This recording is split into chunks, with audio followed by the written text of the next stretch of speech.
नमस्कार। ये रामायण कथा पूरी तरह से श्रीमद् वाल्मीकि रामायण के ऊपर आधारित है। यदि आप इसका निरंतर श्रवण करते रहना चाहते हैं तो इस चैनल को सब्सक्राइब जरूर कर लें और आगे आने वाले सभी पॉडकास्ट के नोटिफिकेशन के लिए बेल आइकन को भी जरूर से प्रेस कर दें। अब हम सुनेंगे 24वां सर्ग।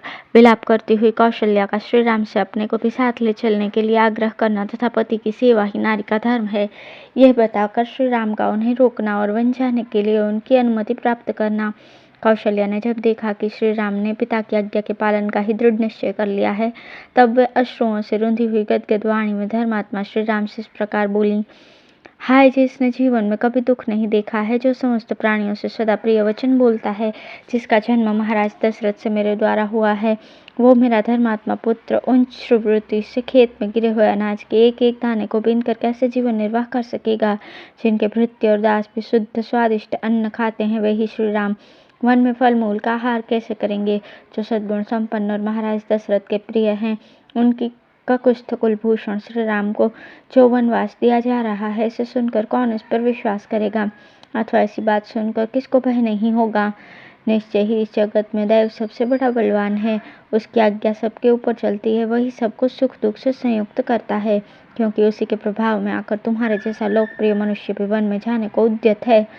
परंतु पुत्र, तुमसे बिछड़ जाने पर यहाँ मुझे शोक की अनुपम एवं बहुत बड़ी हुई अग्नि उसी प्रकार जलाकर भस्म कर देगी, जैसे ग्रीष्म ऋतु में दावानल सूखी लकड़ियों और घास फूस को जला देता है।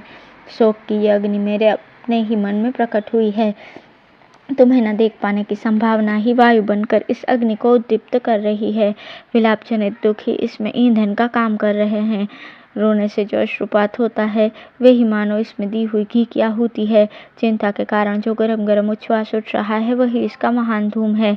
तुम दूर देश में जाकर फिर किस प्रकार आओगे। इस प्रकार की चिंता ही इस शोक अग्नि को जन्म दे रही है। सांस लेने का जो प्रयत्न है, उसी से इस अग्नि की प्रतिक्षण वृद्धि हो रही है। तुम ही इसे बुझाने के लिए जल हो। तुम्हारे बिना यह अग्नि मुझे अधिक सुखाकर जला देगी।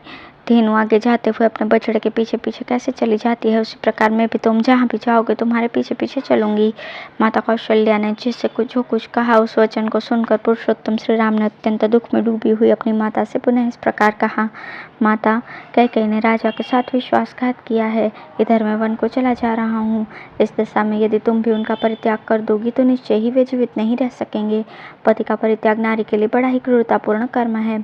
सत्पुरुषों ने इसकी बड़ी निंदा की है, अतः तुम्हें तो ऐसी बात कभी मन में भी नहीं लानी चाहिए। मेरे पिता का कुष्ठ कुलभूषण महाराज दशरथ जब तक जीवित हैं, तब तक तुम उन्हीं की सेवा करो। पति की सेवा ही स्त्री के लिए सनातन धर्म है। श्री राम के ऐसा कहने पर शुभ कर्मों पर दृष्टि रखने वाली देवी कौशल्या ने अत्यंत प्रसन्न होकर अनायास ही महान कर्म करने वाले श्री राम से कहा, अच्छा पुत्र, ऐसा ही करूंगी। माँ के इस प्रकार स्वीकृति सूचक बात कहने पर धर्मात्माओं में श्रेष्ठ श्री राम ने अत्यंत दुख में पड़ी हुई अपनी माता से पुनः इस प्रकार कहा।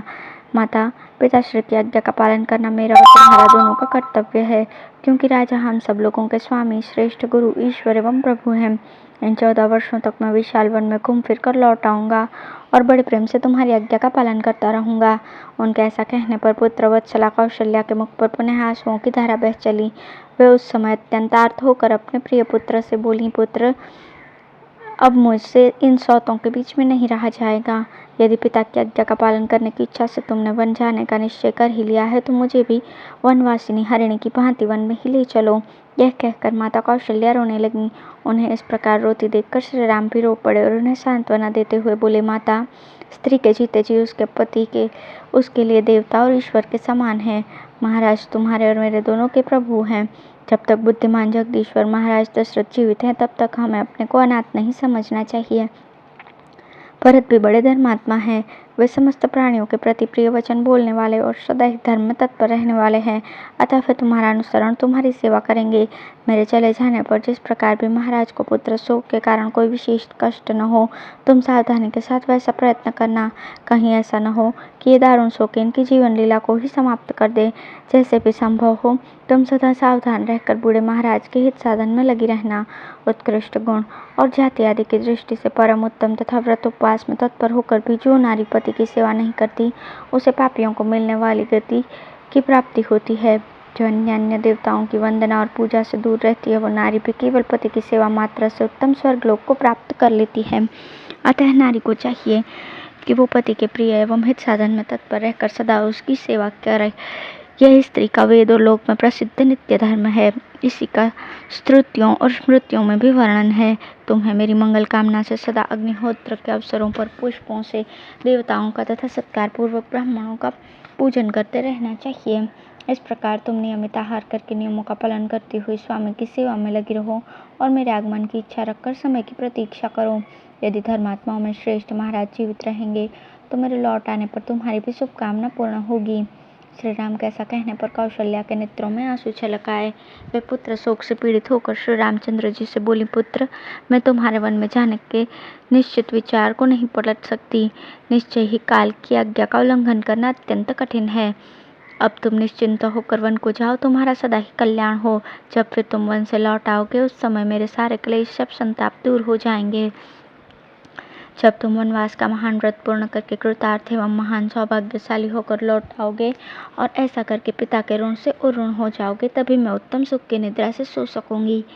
इस भूतल पर दैव की गति को समझना बहुत ही कठिन है, जो मेरी बात काटकर तुम्हें वन जाने के लिए प्रेरित कर रहा है। इस समय जाओ, फिर कुशल पूर्वक लौटकर सांत्वना भरे मधुर एवं मनोहर वचनों से मुझे आनंदित करना। वत्स, क्या वो समय अभी आ सकता है जबकि जटावल कल धारण किए वन से लौट कर आए हुए तुमको मैं फिर देख सकूं? देवी कौशल्या ने जब देखा किस प्रकार श्री राम वनवास का दृढ़ निश्चय कर चुके हैं, तब वे परम आदर युक्त हृदय से उनको शुभ सूचक आशीर्वाद देने और उनके लिए स्वस्ति वाचन कराने की इच्छा करने लगी। इस प्रकार श्री वाल्मीकि निर्मित रामायण आदि काव्य के अयोध्या कांड में 24वां सर्ग पूर्ण हुआ। धन्यवाद।